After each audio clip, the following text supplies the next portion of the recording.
to that from the perspective of employers. Yes. And I think that one of the things that speaks to sort of dealing with disparity or gender biases in the workplace starts from the policies and practices. How friendly are your policies and practices? How does it enable everyone to have equal opportunities to projects, to stretch assignments?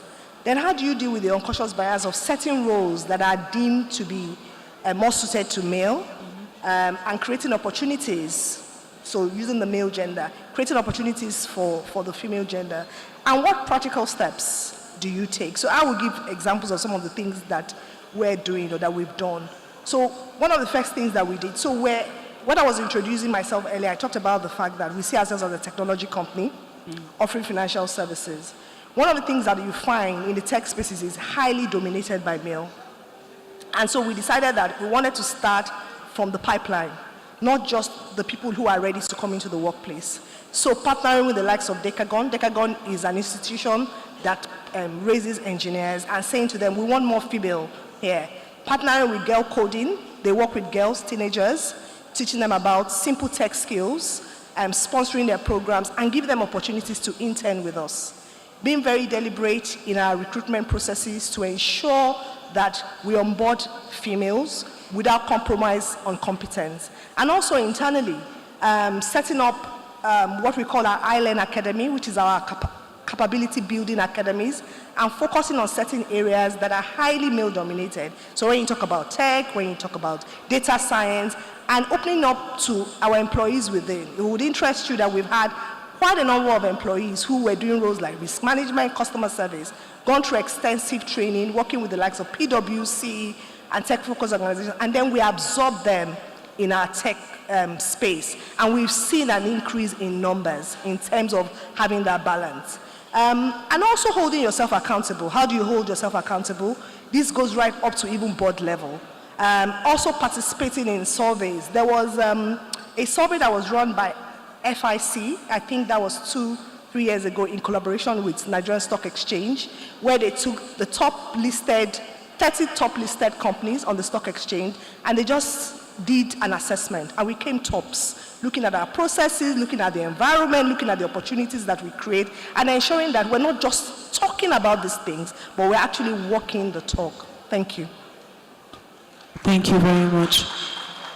So now we'll take questions from the audience. Okay. Let's see how many hands. We have a lot of hands up. Wow. Okay, so we'll go row by row. So let's start from this row. There's this young lady in red sitting up front. Her hands are up. Yeah. So we're going to take one question per column. Just one question? I am told that we'll take just one question. Thank you. I love you. I'm 75 years old. Very young lady in red. Real lady. There you go. Thank you. Just two questions. Ms. Yemisi Ransom-Kuti, delegate for the Nigerian Network of NGOs. The work we are doing at the local government level, we're working very closely with LSETF. And one of the challenges we found is that you have the funding. The local government has also contributed funding. This is Lagos Island, counterpart funding to augment the pool. And I will recommend this to all the other local governments. You have a focal person within local government that's working. But the challenge you tell us is that the SMEs are not accessing these funds. So can you tell us why and what you might be doing to deal with that? To Yemisi, you have to pay your dues. Let me ask you this question. We have advocated that youth centers should be developed to become learning and recreation facilities. Because we often accuse the young people that they do not have, they do not look out for these opportunities out there. How do we create an environment within their communities? And we're recommending youth centers would be very good for this, where we reach them, they can go to their youth centers, their computers will be there, the information about what LSCTF, Palladium, Sterling, all of these people are there. On some regular basis, you could have job fairs or whatever fairs. Let's begin to see how we can engage at that very basic community level. Thank you very much for that compliment. Today I'm going to be walking on air, 75-year-old. Yes. Thank you very much. So if you can just briefly, very briefly. Okay, I think the question is to why are SMEs not accessing the funding that's available. It's pretty easy. A lot of times they don't meet certain criteria, and I'll tell you some very basic ones. Sometimes you cannot separate the owner of the business from the business. The owner of the business is running the business with their personal account. And when you want to access such loans and even grants sometimes, it is required that you are able to separate the business owner from the business and not the same entity. Also, it's also important that they keep proper records. Bookkeeping is a major challenge with SMEs in Nigeria as a whole, and that's in our experience working with them. Bookkeeping is a challenge, but I think the bigger question is to what are we doing at LSCTF to even help them get to the point that they can access this funding. We have a unit, business support unit, who drives initiatives to help prepare SMEs and businesses to be able to meet the criteria to access our funding, from master classes to sessions to just to build a capacity in these specific areas, bookkeeping and others, to be able to prepare them so that next time they apply, they're able to meet the conditions to be able to access those loans. Thank you. Yeah, Missy? All right, thank you so much, Ma, for your question. So in terms of creating enabling youth centers to ensure access to valuable information, so this question came at a very timely time because UADMP right now is looking at transforming, so we're looking at the university space, right, as the best place for this to happen, because that's where you find most of the youths, right? So we're looking at how can we transform universities to be center for innovation. So we need youths that can be innovative. We need youths to have access to technology, to have access to computer, to have access to an environment where they can together create projects that can be useful to the society, to a growing digital economy. So repositioning universities to allow both undergraduates and other youths that are interested in learning, in growing their skills. That's what we're looking at doing. And for us to achieve this, we plan to collaborate with private sector, government, incubation hubs across board, so that undergraduates will have access to all the tools, inclusive of fast emerging technology, that they need to become innovative. Now, we don't want to create youths that everyone is looking for a job. No. We want youths that can transition to founders. They can become entrepreneurs. They can look at what are the problems in society, what do we need to grow the economy, and they can come together, create projects or challenges, and bring out solutions that are ready for the market to take up. So that's something we're already working on, and very soon we'll have quite a number of partners that we're going to roll this out, and we really do hope that this will help transition our youth in Nigeria. We don't want all our youths to japa and go out of Nigeria. We want them to contribute also here and to develop. Thank you, ma'am. Thank you very much. Unfortunately, we have run out of time, but the beauty of having this event is that there's a lot of networking and a lot of conversations. So I would implore that if you have any questions, please feel free to speak to any member of the panel. They're still very much here, I hope. Yes. You'll also see them going through the exhibition stands as well. So please feel free to reach out to them, have a conversation with them. And again, our goal is to be able to collaborate. So thank you so much for your time. I really enjoyed our conversation. I hope we all did. And we're hoping that from this conversation, we'll be able to create more programs in which our talents can stay home and support towards the development. And if they choose to leave, they are now our ambassadors. The theme is global action, global vision, local action. So they are now global and they will be able to support locally. So thank you so much for your time.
All right, a round of applause for our panelists and our moderator.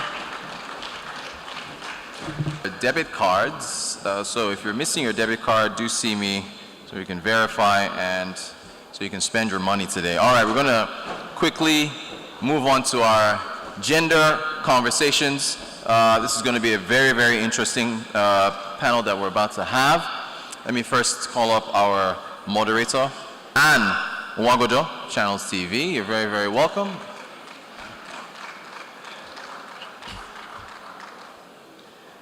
Thank you so much for joining us. And round of applause for our moderators. We had awesome moderators today.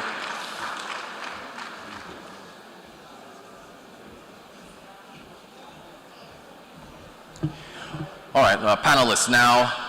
Online, we have Victoria Egbetayo. She's the lead Regional Partnership Africa and Asia Pacific GPE representative to the African Union's GPE Respectful Workplace Advisor. So a round of applause for her as well. She's going to be joining us online. Ada Osademi Udechukwu, Senior Gender Advisor, Africa International Finance Corporation. Is she with us? No, okay. Dr. Igazemwa Okoraba, Head Sustainability, Dangote Cement PLC. I believe she's with us as well. Yes, she is. You're very welcome. A round of applause, please, as she joins us.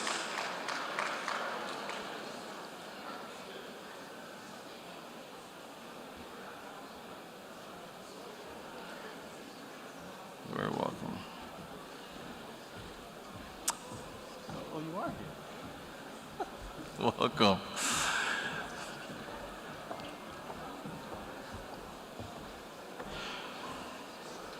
And of course, we've already heard from earlier a goodwill message from our Permanent Secretary on Women Affairs with the technology background, Mrs. Muniola Ujo. You're very welcome. A round of applause for her. Thank you so much for sticking around. And representing, actually, let's, a round of applause. Keep the round of applause going.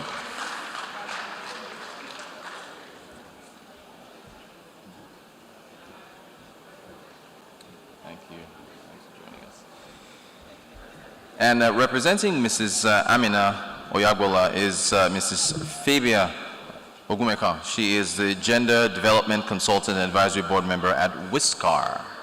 There she is. All right.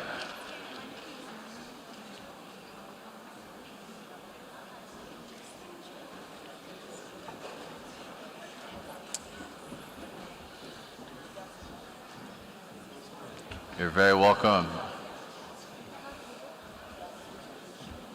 Thanks for joining us. Okay, we are all ready to go. Thank you so much. All right, thank you very much, and welcome everyone to this very special session. First, I want silence, please. Can I have that? Thank you. All right, so this session is about the most interesting thing that has to do with women, which is gender empowerment, promoting access to opportunities for development and equity. And that is why I have these wonderful women sitting right here to discuss this. Now, one of the greatest threats in Africa is gender inequality, as we know that women are responsible for 60% of jobs done globally. Yet, in this 60%, just 1% is what they end up earning, which means that just 10% income and 1% in property go to women. Now, this is a very sad number. 70% of these women are excluding when it comes to financial capabilities. If we must achieve the 2030 agenda of the sustainability goals, it means that this discussion has to be taken seriously. So let's start with the introduction of this woman again, this wonderful guest that I have here, beginning with Fabia.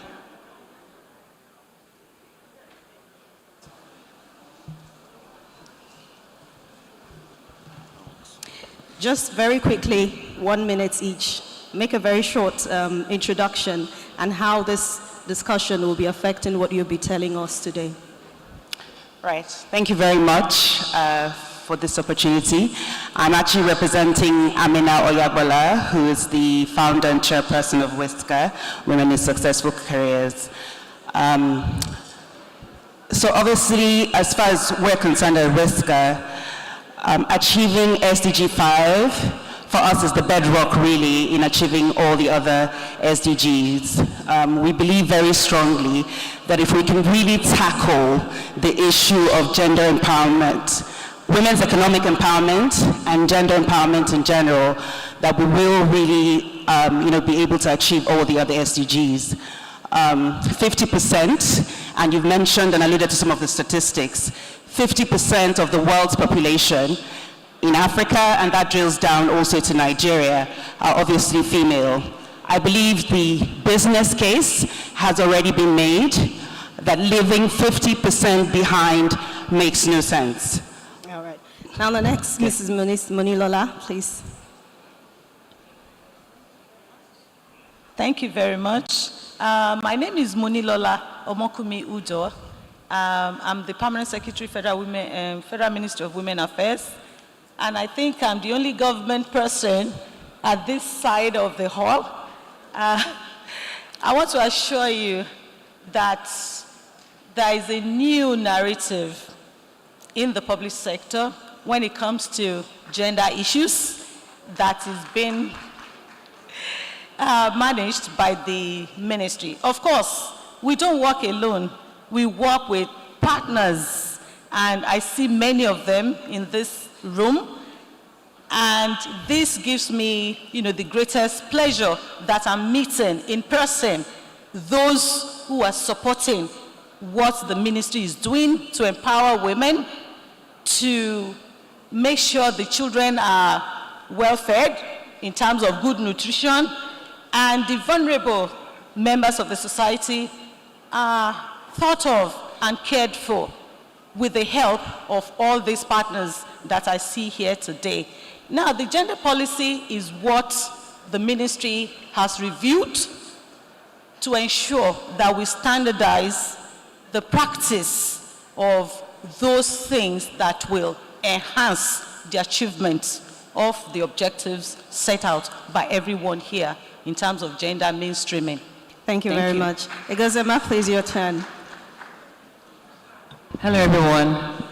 My name is Igazuma Okuruba. I'm head of sustainability at Dangote Cement. We are Africa's biggest cement manufacturer, as you know, in Nigeria and in Pan-Africa. We advocate corporate governance, strong institutions, because inclusion for us is not just about gender. There's ethnic inclusion, there's different kinds of inclusion that impact business and society. And so for our business, working with stakeholders means that we have to include everyone, and gender is one of the really, really interesting aspects of our inclusion policy and our corporate governance policy that we advocate. So I'm glad to be here. All right. Thank you very much. And then Ada.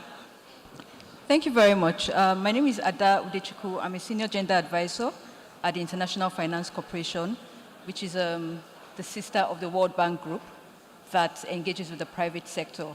And at the IFC, we believe that no country, economy, or market can reach its full potential or tackle the challenges of the 21st century without the full and equal participation of men and women, boys and girls.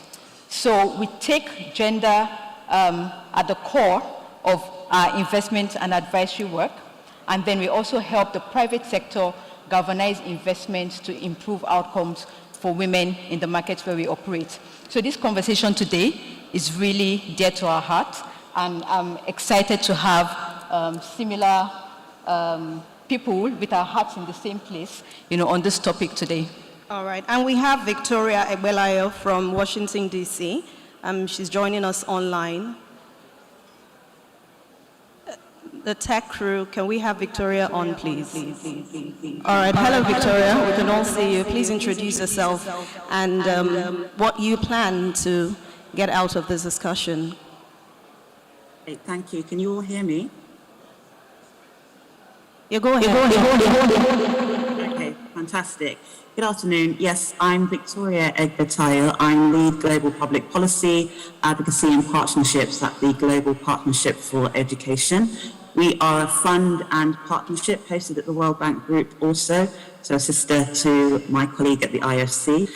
We focus on education transformation in low-income countries, including gender transformative education systems. And like my colleagues, I'm very honored to be with you all here today, who are also working tirelessly to advance gender equality, ensure that more girls have the opportunity to learn and also to thrive. So obviously I'll be speaking from an education perspective and really building on the previous session on Africa's talent acquisition as well. Just very briefly, we know that education transforms lives.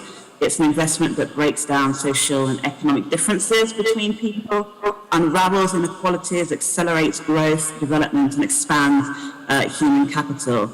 And a gender equitable learning experience really does underpin a more gender equitable society where women contribute more to politics, the economy, and society.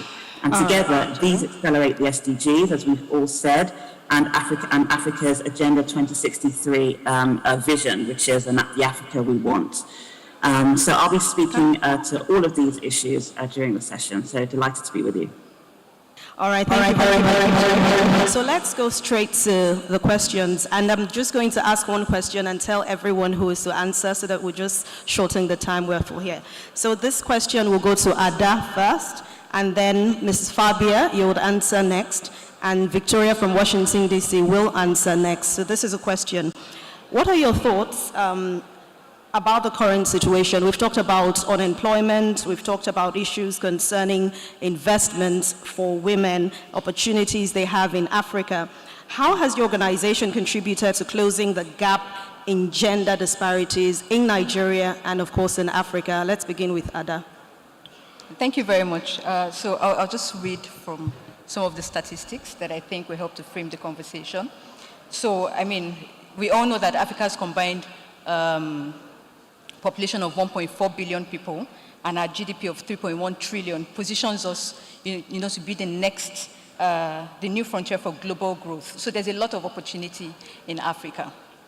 But what we find is that in a lot of the African markets, especially in sub-Saharan Africa, women are being left behind. So if you look at entrepreneurs and employees, so looking at women across 3 sectors, entrepreneurs, employees, and you look at the female labor force participation, you find that the average for 2022, when you look at the average for 2022 on 176 countries, the female labor force participation was 50.83%. Now the highest value was in Madagascar, which was 83.73, and the lowest in Yemen at 6.2. So when I'm talking about female labor force participation, I'm referring to the proportion of the population ages 15 and above that is economically active, so either as employees or as entrepreneurs. Now, when you look at African countries, right, and this is good for us, at least 6 of the top 10 countries are African countries, including Kenya, Angola, Ethiopia, Tanzania at 78%, was 4th of 176 countries that we assessed for female labor force participation. Nigeria's female labor force participation was at 52%, 99th of 176 countries. So you look at this number, if you look at this number alone, you think everything is good and well. But when you look at the barriers, there are barriers, cultural biases and expectations, and persistent market failures that contribute to certain barriers that keep women out of the labor force. So when you look at employees and leaders, in Nigeria, for instance, there's a report that Temi referred to in the previous panel, where we looked at gender gaps across the 30 most capitalized companies in Nigeria. And what we found was striking. We found that across these 30 most capitalized companies, women represented 23% of the board, 17% of them held board chair positions, and only 7% of them held CEO roles. So what we found was an overrepresentation of women in lower, less technical roles, and an underrepresentation of women at the top, which indicates a leakage in the talent pipeline. So there's a lot of work to be done there. And then when you look at entrepreneurship, even though in Africa women have the highest rate of entrepreneurial activity, you find that there are several factors that hindered their potential. So the entrepreneurial activity rate for women, for instance, in Africa is 24%, and it is the highest compared to their counterparts in other continents. Some of the countries that have the highest women entrepreneurial activity are countries like Botswana, Egypt, Nigeria inclusive, Ghana, Tanzania, South Africa. But there are still factors that keep them at the small scale level and fragmented, so that they are not able to take advantage of the markets across Africa, right? So you see that they are overrepresented again in sectors that have lower entry barriers. Hence, they are less profitable than their male counterparts. They are underrepresented in high growth sectors, and they also lack ownership and access to capital and assets. So when, on the previous panel, when LSETF was speaking, and a young 75-year-old lady asked about why women are not accessing the LSETF fund, which I'm privy to, it was interesting when he talked about the business skills. So we find that there's a lot of women entrepreneurs in Nigeria and across Africa, but lacking the skills to access finance and own assets that help them to scale and to grow. So my own thought is that there's a lot of opportunity, but still an immense gap and barriers that women need to scale, either as employees, leaders, or entrepreneurs. All right, thank you very much, Ada. Fabia, please add to that. Okay, thank you very much. I think I missed the opportunity of introducing myself when we've kicked off. So my name is Fabia Ogumeko, and I'm a gender and development consultant, and I sit on the advisory board of WISCA as well. Okay, so just carrying on from where Ada left off, there are certainly a lot of gaps, and there are World Economic Forum studies that basically say that there is a potential $230 billion that can be injected into the economy if we invest in women and close that sort of gender gap where we currently are. So there are obviously opportunities, like Ada said, in agriculture, investing in women, women who are in agriculture. We know that between 40 to 60% of agricultural activity is by women, performed by women, but less than 10% of women actually own the resources, own land. So investing obviously in more women, access to resources, having more access to resources, especially in the agricultural sector, building their capacity as well, investing in training, mentorship, inputs, we could see growth there in terms of investment opportunities. Also, there's been some conversation in terms of investing in small women who play mostly, women play mostly in the small to medium enterprise side of the economy. And like they say, entrepreneurs are the lifeblood of the economy, and so there's lots of opportunities. A number of our banks in the private sector and even in the development side are doing a lot in terms of funding and building capacity, access to low interest loans for women's businesses, supporting with mentoring, mentoring opportunities to just really help them build their capacity to play and play bigger. So there are definitely opportunities there. And I would just like to then emphasize Whisker and what Whisker has done to close the gap, which was the question. And again, the allusion to women's leadership. More women in leadership essentially means that there will be more opportunities for women to find themselves into positions of employment and also have added opportunities for investment, because women will support women and drive that agenda. We hope, if we see more women in leadership positions. And so that's one of the gaps that Whisker has intentionally worked towards closing, is through structured mentoring programs which we've been running for over the last 15 years, building and supporting that talent pipeline to increase the opportunities for women to get into leadership positions, overcome the structural and strategic barriers that often you find, and I think again in the last panel that was alluded to, getting into opportunities for work is often easy and the barriers to entry are often lower, and it's a level playing field because it's really about merit. But rising then into positions of management and executive leadership, you begin to see the numbers taper down. And that's for a number of reasons. That's for social reasons, cultural reasons, and all the other things and challenges that women in the workplace face. So supporting women deliberately through strategic skills training and working with them on ensuring that they can stay and they can thrive in the workplace, advocating for gender-friendly workplace policies as well that benefit both women and men, all genders. We have seen over the last 15 years has definitely accelerated the numbers of women playing at the highest leadership positions, and that essentially means more policies, more friendly policies that can support women. So that's one aspect in terms of women's leadership. I'll stop there. All right, thank you very much. Let's hear from Victoria Egbetayo from Washington, D.C., where let her talk to us about GPE's respectful workplace, that's where she works, and the impact the organization has already made in creating opportunities for women.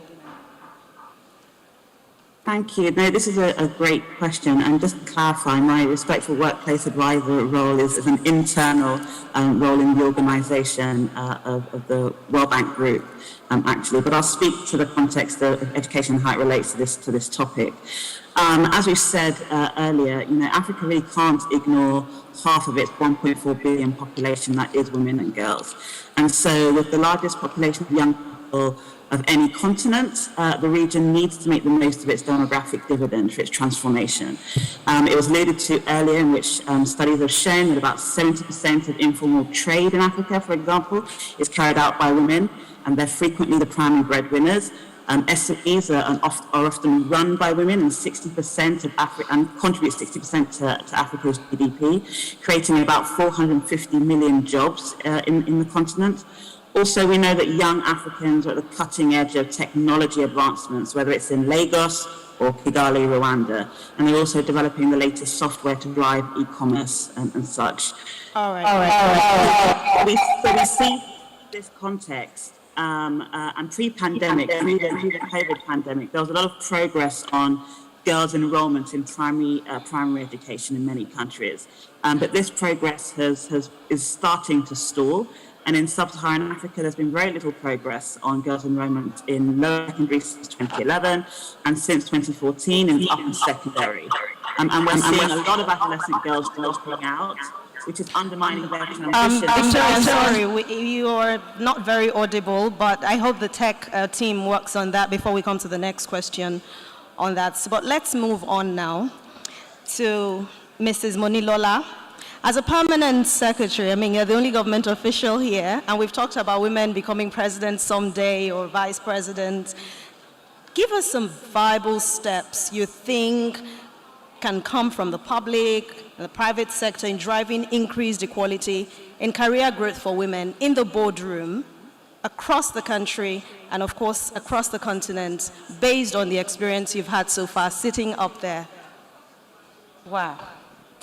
Thank you, Anne.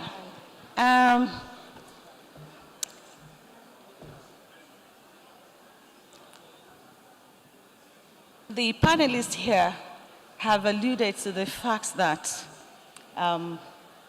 as women grow in their careers, in the workplaces, we see a drastic reduction in the numbers of women that get to the top.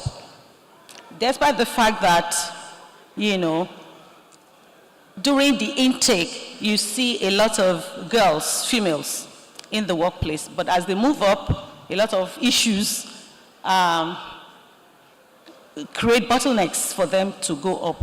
But as a female permanent secretary in the Federal Republic of Nigeria, I'll say to you that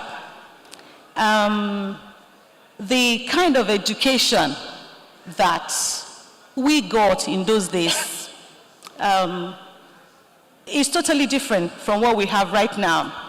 The dynamics have changed, and Nigeria has to have deliberate intervention in creating that enabling environment for the girl child to have the proper education, access to education, affordable education, and create the infrastructure that will girls, even from the rural communities that they don't have access to electricity or computers, equipment and all of that, to ensure that they have access. So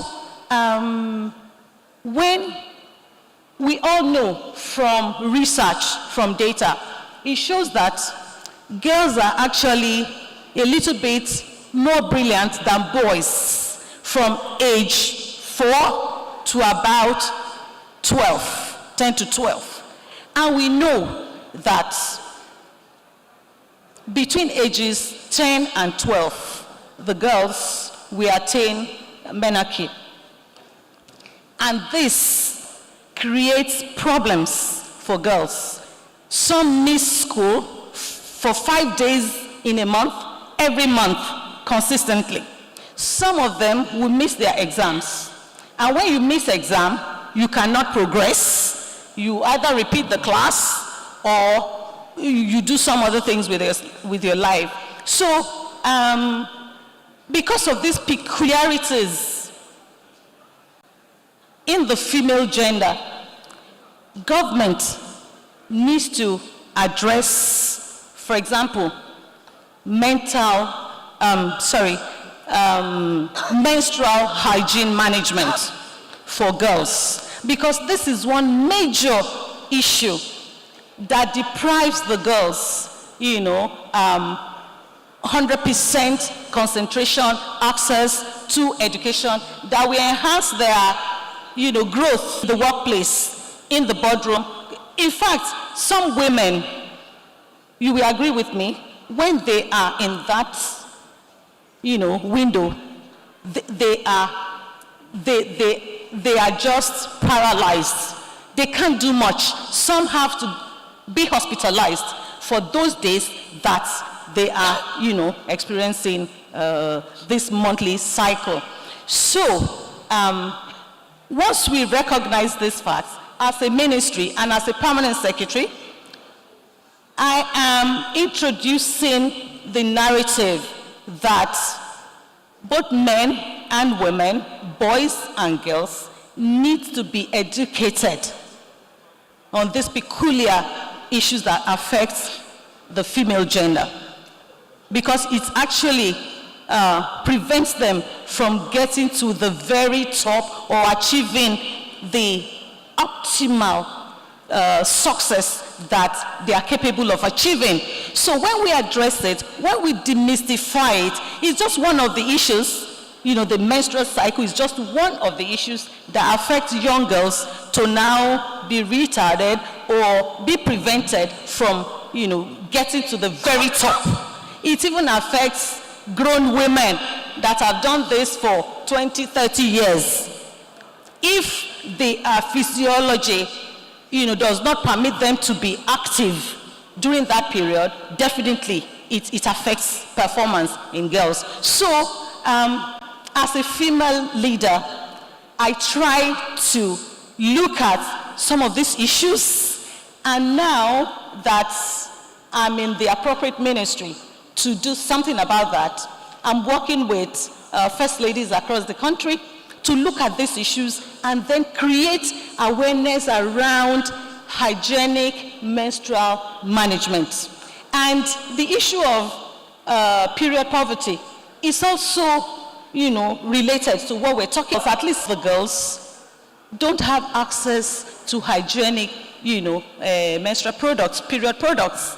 And we have a program right now ongoing to work with the rural communities to say, look, what our great-grandmothers did sustainably those days to manage their, you know, menstrual hygiene, we can reintroduce it and create businesses around it locally and train the girls to produce these products, and it becomes accessible, available, and affordable to majority of these girls that suffer from some of these issues. And if you look at it, time will not permit us to, you know, join the dots. When we look at the environment, we look at health issues, we look at the economies of it, we look at job creation around it, we look at wealth creation and educating the girls so that they have healthy reproductive health, which can be hindered by poor cycle, you know, because they don't have access to hygienic, safe, you know, menstrual products. So these are some of the new areas that have not been emphasized before, but we're bringing to the fore and educating the boys and the men to say, look, this is a natural thing that will happen to every girl at some point. And without it, she cannot even become a mother. So these are some of the things we're using to assist girls so that they can not be hindered in their growth in the workplace. Yeah, thank you very much. Thank you. Dr. Igazima, as a woman in the corporate world, tell us what you think your organization is doing or what you think should be done in increasing women in the boardroom. Thanks, Anne. So the corporate sector is not like politics where they have nocturnal meetings in the night and women who seek to participate in political office have to take permission from their husband to go for midnight meetings. We don't do that in the corporate space because we have policies and we have guidelines that ensure that meetings are held at a time that is fair and equitable for all to participate. But I want to bring this back home. I want to de-theorize it basically. Gender mainstreaming. It's not a public sector or private sector exclusive practice. It's actually a practice that all of us can do in our homes. As a mother of 4 boys, 3 boys and a girl, I practice gender mainstreaming. And I start first by asking public sector, for instance, when you conduct needs assessments, or even the private sector, you conduct your materiality assessments, or let's talk about SMEs. Okay, if your business is not such a big business, you want to embark on a project. And I look at some of the reports, it's very rare that I find that gender has been mainstreamed. A lot of the data is just bunched up together and you don't find male, female. So I think that's an area that we really, really need to look at. Always disaggregating data when we conduct surveys, when we do market analysis or whatever we need to do in your homes. Begin to teach your children how to disaggregate data because there are needs that are peculiar to each gender.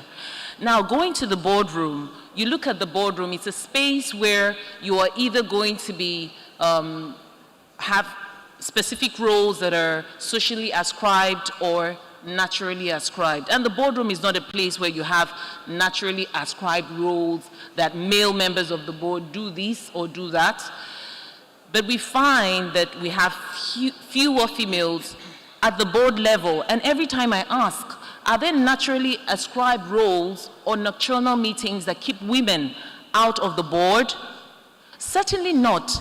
It's the growth path for women to get to that. But if we miss the step of mainstreaming their needs at the lower levels of their career, how do they grow to the board? My recommendation to businesses would be quotas. Quotas work. So for instance, if your business has a certain quota for female representation on the board, that helps you to begin to think about how many females do we have in business that are on the path of reaching this board level. For businesses like ours, we have stakeholders, we have investors, and they would always be interested when you make these disclosures about your quota. But what about the small businesses and what about the public sector? You can also decide to define quotas for yourself. And there's target setting. Do you set targets to say that if I have 10 sales staff, 4 of them will be female, or 5 female, 5 male? I think it has to be an intentional effort, and we can achieve this both in the public and private sector. All right, thank you very much. And this next question is very sensitive. I mean, we all talk about gender-based violence. This question will go to Fabia first. Gender-based violence can have far-reaching psychological, emotional impact on not only the individual facing this, but even those around this individual. It can affect women's ability to grow, both in their careers and even at home. How do you think they can be helped to at least learn how to manage issues of gender-based violence, both at home and in the corporate world? Sorry, I didn't get the question. Can you repeat the question again, please? How? Okay, well, let's start with you then. No, just repeat the question. I didn't get. So the question is about gender-based violence, Yes, and how it affects women in both in the career and at home also. So what are the solutions you think can help women manage that situation or that issue across Nigeria? I mean, we see how it affects them as humans and how it affects those around them too. Okay, thank you. So, like you said, it's a sensitive issue, and it's one that means different things to different people, and I think, it's not one that we can generalize. But I think the first thing is awareness creation in terms of what is gender-based violence, and really encouraging women. And gender-based violence, again, the incidence is obviously higher in women, but obviously, again, is not gender agnostic. It's really, again, like I said, about creating what it looks like, and encouraging women, in this case, to speak out. Gender-based violence occurs in different circumstances. Sometimes it's physical violence, sometimes it's emotional violence, sometimes it's subtle in the way that it comes, across. It occurs at home, it occurs in the workplace. So it's not environmental specific, neither is it environmental agnostic. So like I said, it's really about creating awareness, and obviously a lot of CSOs and NGOs are doing a lot of work in terms of really speaking around the issue and supporting in terms of when the issue does occur. So if I speak about occurrence in the workplace, for example, I think there's a lot of work, if that's the part of the question in terms of solutions, that the private sector can do in terms of making workplaces more open to having these conversations, ensuring that you have the right workplace policies to speak to those issues and encourage both women and men when it occurs, either in the workplace, where it happens usually very subtly, in the forms of sexual harassment, for example, or in other ways that it presents. It often really wouldn't occur as physical violence in the workplace. It's often more subtle than that. So ensuring that we have policies that really capture the different ways in which it can present itself, and enabling, because it's one thing to have policies, one thing to actually enforce the policy and have an environment where people will actually speak up. Sometimes you have the greatest policies where people are not encouraged because saying or being marginalized to really have this conversation. So I think it's about creating the enabling environment. Of course, you have government who also play a role. In Lagos State, for example, they're really doing a great job with the domestic violence response team and implementing policies that the federal government has already done, domesticating it, such as with the VAP Act. I think the real issue is we do have policies, and I don't think it's a dearth of policies when it comes to gender-based violence.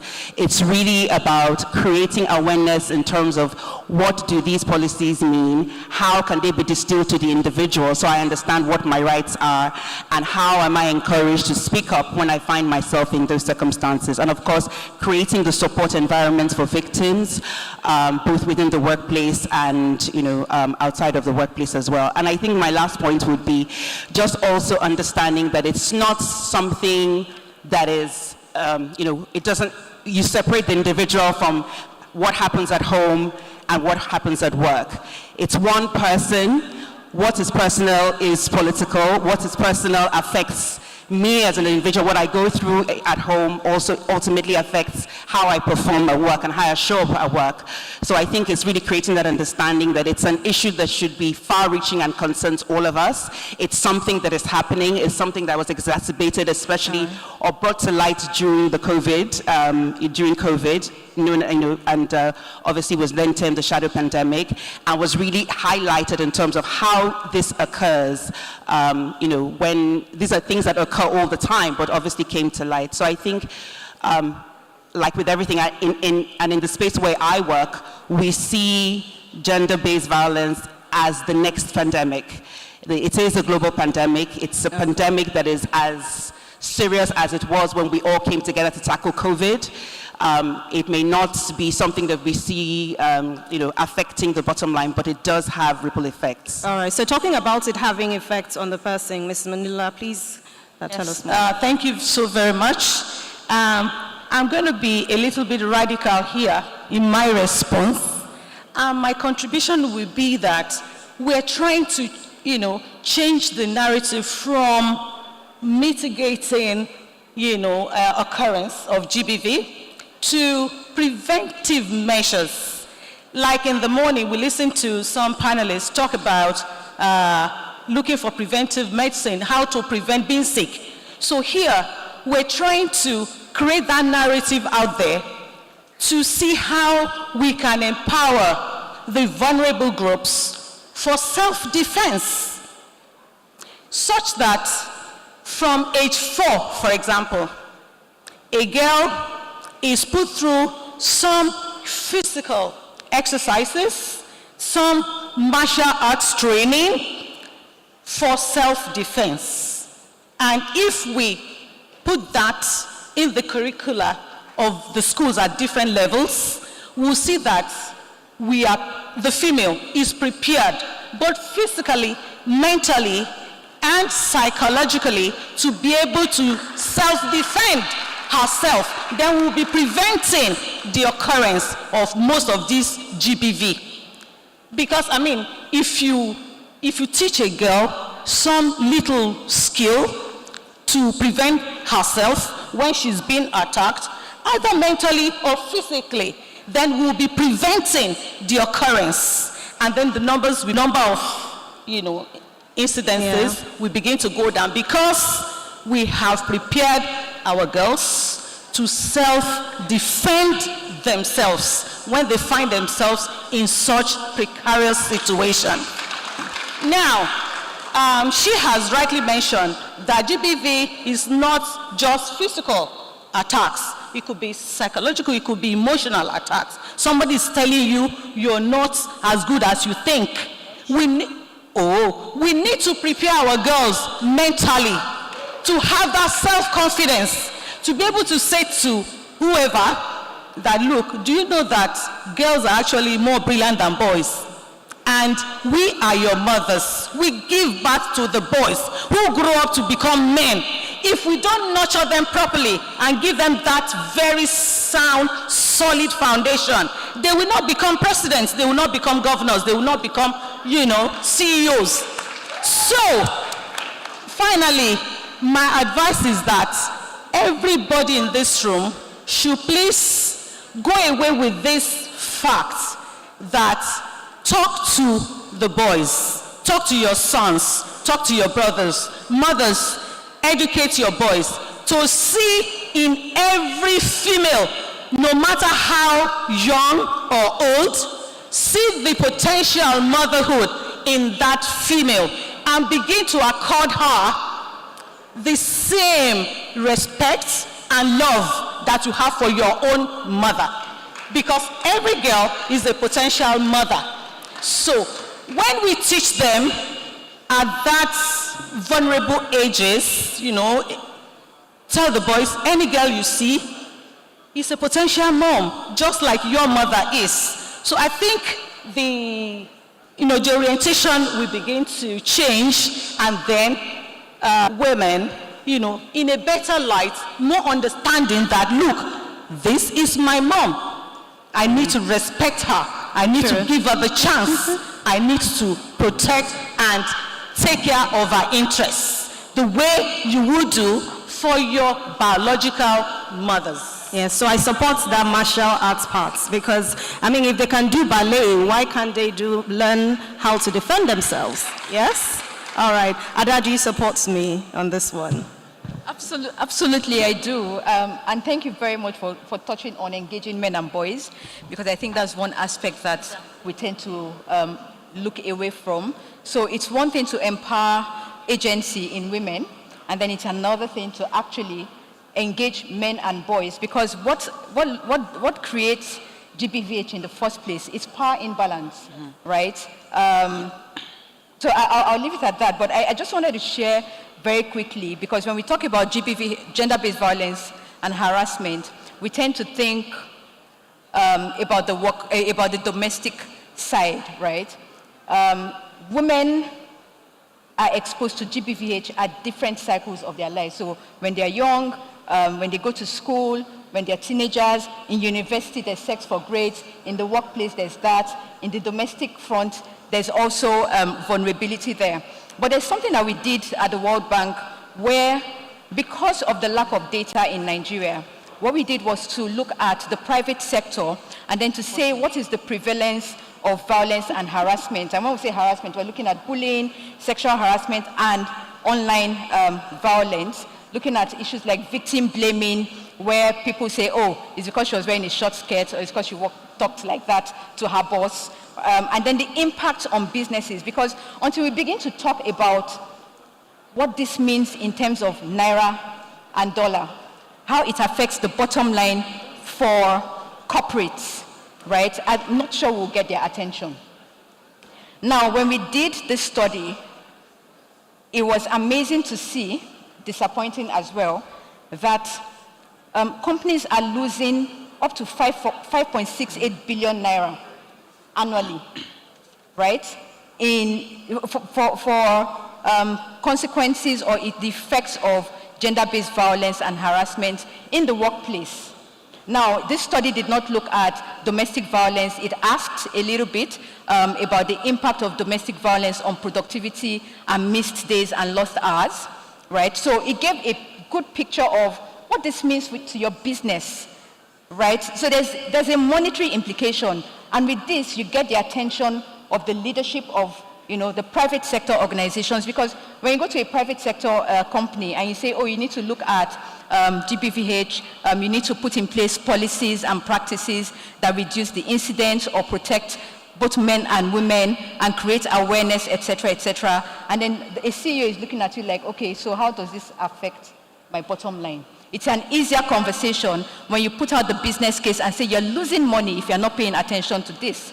Now, what we found was that overall, violence and harassment rates are high in Nigeria, in the workplace in particular. 56% of the respondents that we assessed, and this is looking at 6,000 respondents that we engaged, reported at least one form of harassment, bullying being the most reported behavior. And, like Fabia said, she talked about the subtlety of GBVH in the workplace. It's not as obvious because it's unlikely that a boss will slap a subordinate, even though that happens in some instances. But harassment where a woman is told, why are you trying to be in the boardroom in the first place? Right? And there's decades of data to actually show that there are two main barriers that's keeping women out of the workforce. One is GBVH in the workplace. The other one is lack of access to quality and affordable childcare, which I'll come to if I get the chance to. And then we also found that women are 7 points more likely to experience sexual harassment than men. And speaking to the issue of policies and usage, we found that almost 80% of the respondents said that they were comfortable discussing violence and harassment at work, but only 14% actually make use of companies' policies. That indicates a break in the mechanism. So you say you have policies and practices, but it's not being used. It means that things are happening in your organization, but it's not bubbling up for your attention and for the remediation. So these are some of the things, that we need to begin to look at in the workplace. And the recommendation is for companies to review the gap between the high prevalence of violence and harassment in the workplace and the low use of policies. So you have policies, there's still companies that don't have sexual harassment policies in place. They don't have trainings on these topics, But it's even worse. When those things are in place, there's a lot of intervention, but it's not being used. It does not always indicate that it's not happening. What it typically indicates is people are not using it, right? And then we also talk about developing tailored training that's accessible to different groups within the company, supervisors, employees, the senior and executive management level, rolling out campaigns, addressing awareness, rolling out campaigns that address victim-blaming attitudes, particularly towards women, and then adopting programs such as mentoring, for entry-level professionals, because one of the factors that we found was perpetuating victim-blaming attitudes is job level, right? So they say, oh, yes, probably got harassed because she just joined the organization in less than a year, but that doesn't justify harassment, right? And then looking at trainings for supervisors to address violence and harassment in the workplace. It's a training issue, and if we do not address it, it's likely going to continue to impact on the country's GDP and productivity. All right, so I promised we were going to just spend 30 minutes here, but you ladies are, Lord. Okay, but on a final note, seriously now, just 1 minute for each person. Let's talk about what you think will be workable strategies, things that can be done or implemented in ensuring equal rights to women, in encouraging economic resources. We talked about just 1% of women owning properties. Someone highlighted that part. And then for the girl child in Nigeria. And lastly, to achieve SDG Goal 5. We already have a deadline of 2030. How is this going to work? Well, let's start with Victoria from Washington, if she's audible enough. Hello, Victoria. All right, if Victoria is not here, then Fabia. Okay, all right. Am I audible? Okay. Victoria, please go ahead. Great. Glad you can hear me. I was saying before the audio sort of cut out that in terms of the education component to this question, countries had making a lot of progress on girls' enrollment in education, but because of the pandemic, because of the multiple crises that the different countries are facing, including Nigeria, this progress is being stalled, and we're seeing a lot of girls dropping out of school, and this is undermining their ability to move on and transition into secondary school and even into higher levels of education because of things like child marriage, gender-based violence, which was mentioned earlier, pregnancy, and a lot of other different factors. And these gendered patterns of dropouts are amplified when we combine them with things like social norms, characteristics, including poverty and disability, and also marginalized ethnic groups as well. So countries will be making a catastrophic mistake if they don't invest in women and girls and really invest in them to release their full potential and open up those greater economic opportunities. We know that the economic cost of not doing so and not educating girls is colossal, standing at between 15 and 30 trillion in lost lifetime productivity and earnings.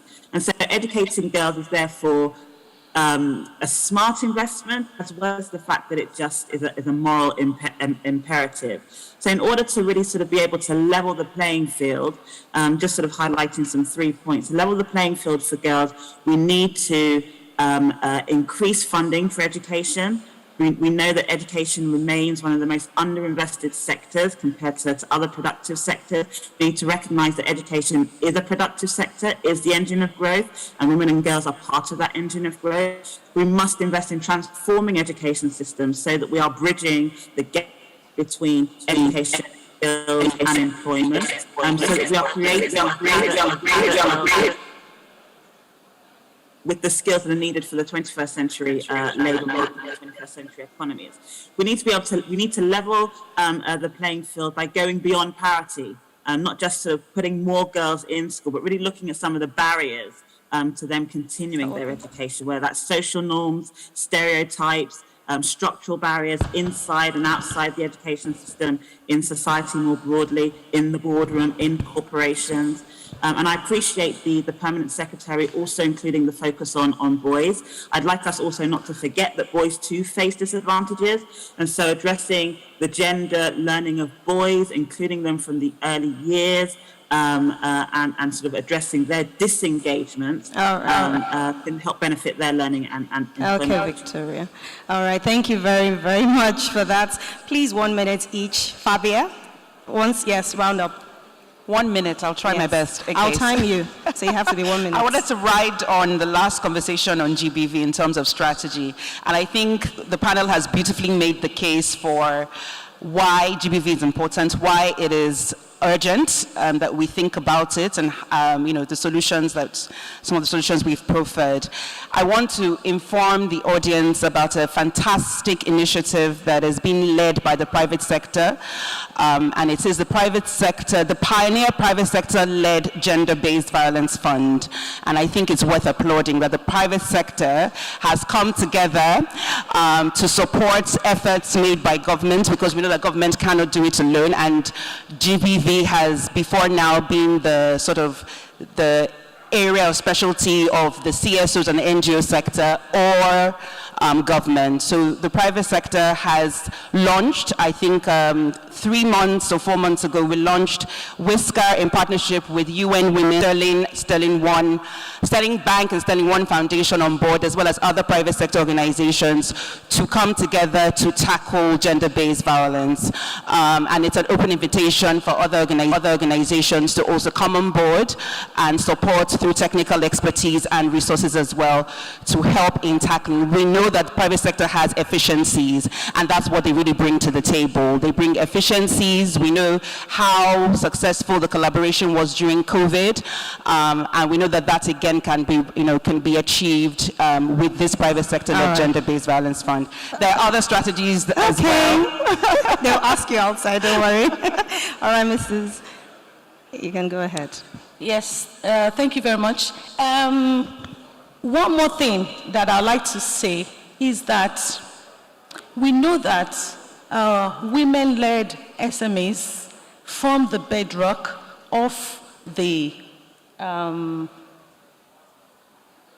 business sector, in Nigeria. And the ministry, in partnership with some of you, have created a program to empower women-led SMEs to compete in the procurement process. We know that most government contracts are won by men. Why?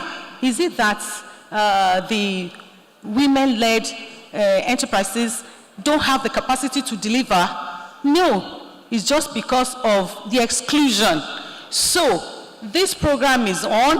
and I want to invite others. I'm so glad that she has announced it was music to my ears, so that we can empower more female-led enterprises, SMEs especially, because they are the bedrock of the informal sector, all the buying and selling that happens. So we want to empower more of them to know how to bid for some of these bigger contracts, how to put their proposals together, and how to defend it, and make sure that they are fully registered and they have all the requirements. Because some of them lose out because one thing is missing in their submission. So I just feel I should say this, and this is part of what government, through the Ministry of Women Affairs, is doing to improve the women participation in business. All right. Thank you very much. Quickly. Strategies too, I'll try to be quick.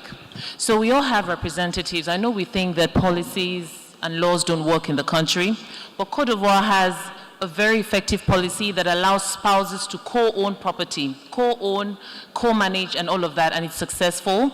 I also come from a state where last year a law was passed. It's a prohibition of the curtailment of women's rights to property in River State, and I'm happy to tell you that that law has been tested. My sister was a prosecutor, and a certain family was prosecuted for disallowing the women to own inheritance that belonged to the family. So talk to your representatives. Excluding women from owning land and property, it will begin to change the cultural stereotypes. Secondly, we also have an opportunity when we walk into a room, into a meeting, and you find that they are all men. I think this is a challenge for our sisters, ladies in the house. Learn to ask why you are the only woman in this room. It's your duty to bring the other girls behind you. When you find you are the only woman sitting on the board, sitting in a management meeting, please raise your voice and ask. There is a culture of feminism shaming that is happening. And I feel that it's important for us to know that we need to recruit men into the conversation on gender. I wish we had men on this panel, but it's important for us to have men as champions of gender. And don't be ashamed to advocate for yourselves, ladies. Thank you. All right, thank you very much. That was powerful. Ada, please round this off in, what, no? 1 minute. Thank you very much. It's been such an interesting panel. And, on this question, it's interesting that each person has touched on what I had highlighted as a key strategy, which is partnership for the goals. That's actually SDG 17. We don't talk about it a lot. But we cannot scale programs or interventions without partnerships.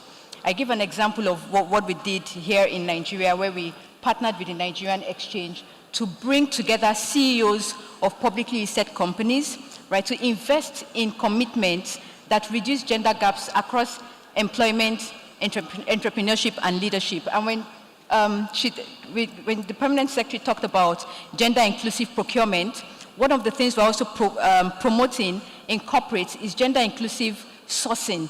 So as a corporate organization, how are you engaging women in your entrepreneurship nexus, either as suppliers or as distributors?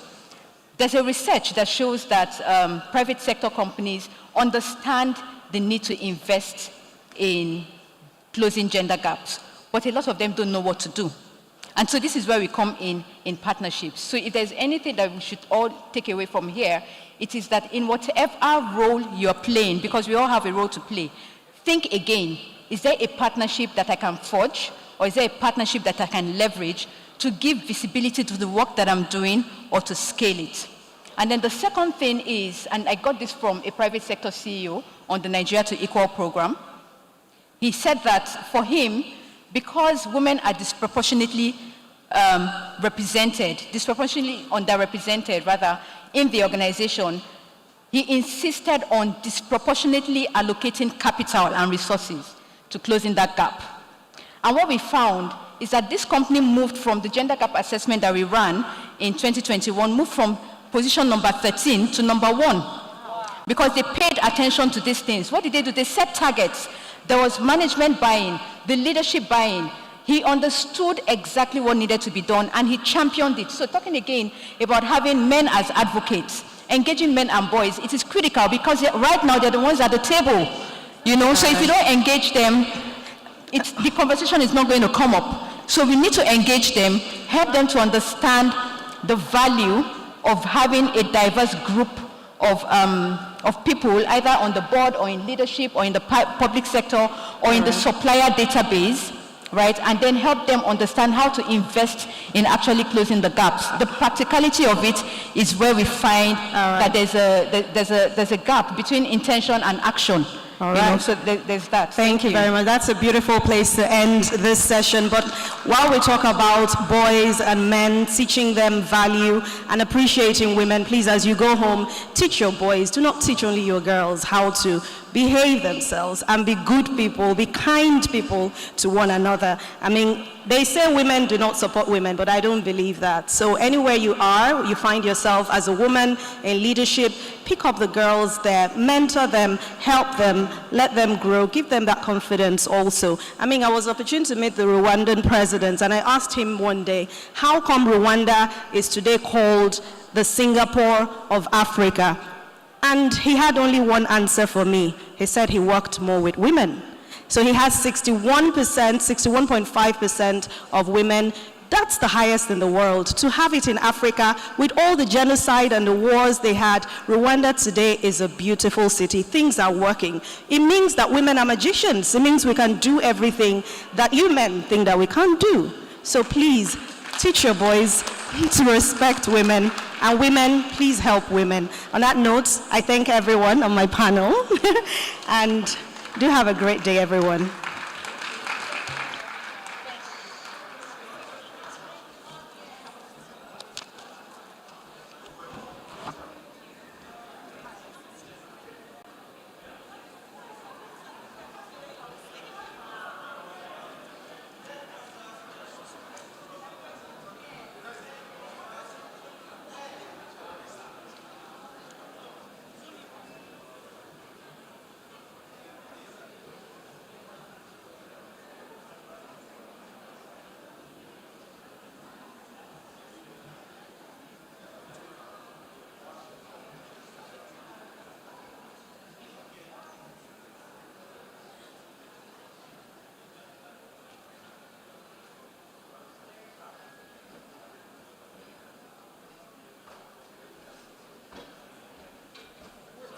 Sorry, I know people are asking that we didn't ask questions, but I mean, they have flights to catch, so we have to go.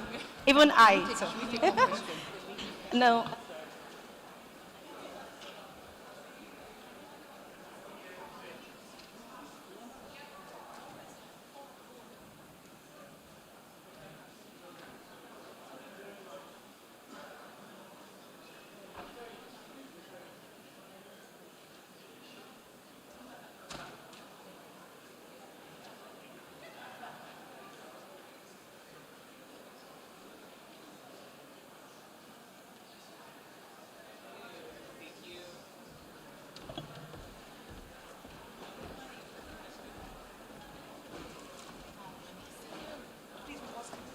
All right, a round of applause for...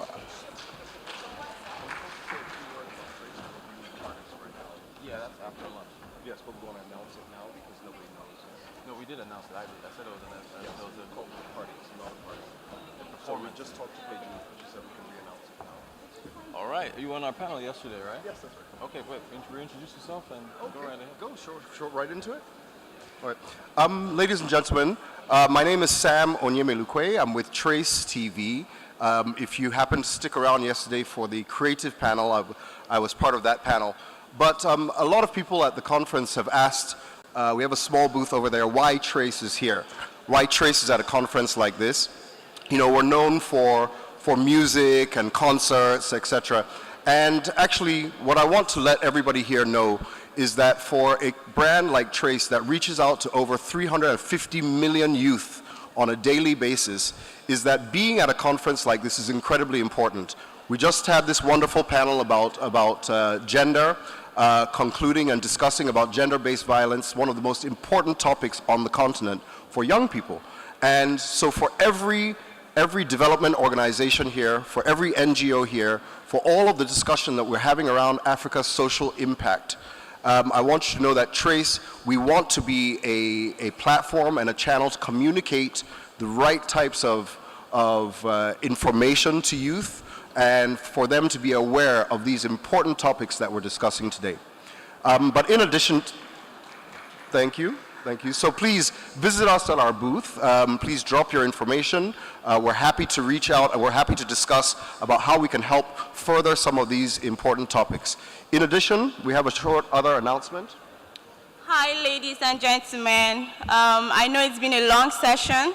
So, just to spice up things, would be, granting you all a performance from Nigerian Idol Season 6 winner. His name is Kingdom. Yeah. So Kingdom will be performing after the next panel and the summit roundup, but we want to bring a bit of excitement and a bit of fun to today's wonderful events. Thank you, Peju.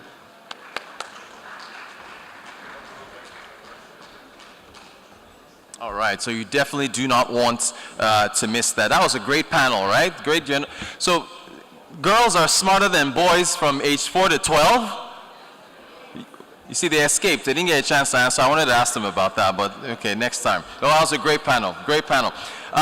Okay, it's time for lunch, but you don't want to miss that performance. 2, we have another awesome panel about building from scratch, a tech panel. Ian Aboyeji, you guys know who that is, right? Andela, Flutterwave, Future Africa.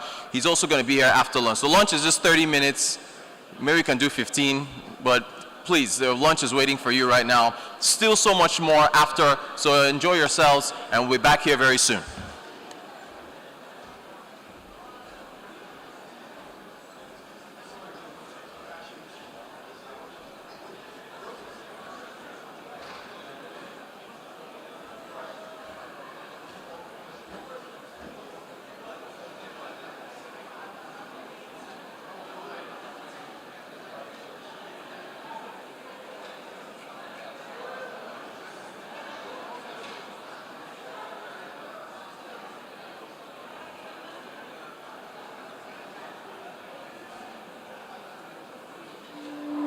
You see the sun, see how it shines bright. Stars in the sky, dark eyes of cyanide. One thing that I know for sure, my father's got it all.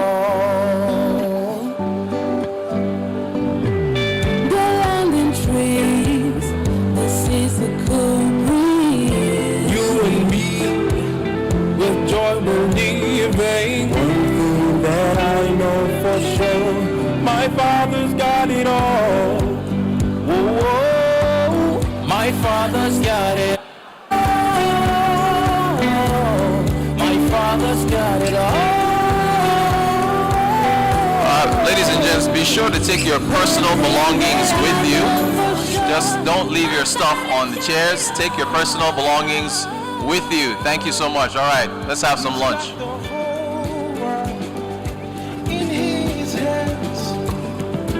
Cattle on 1,000 hills are his own.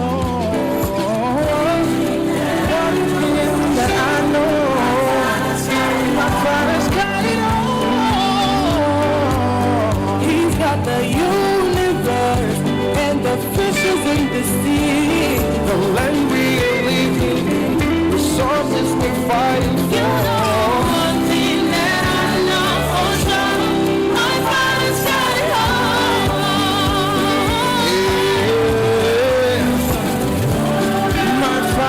Got it all. Oh,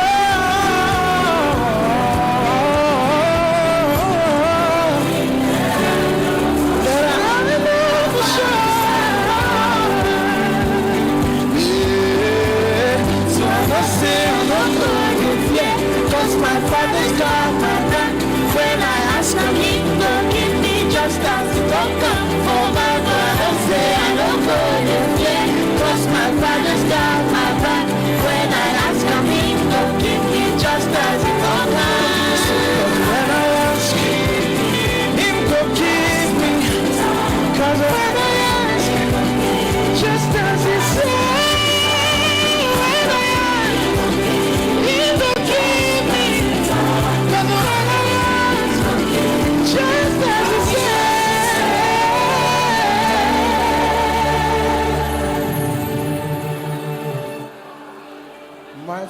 father's got it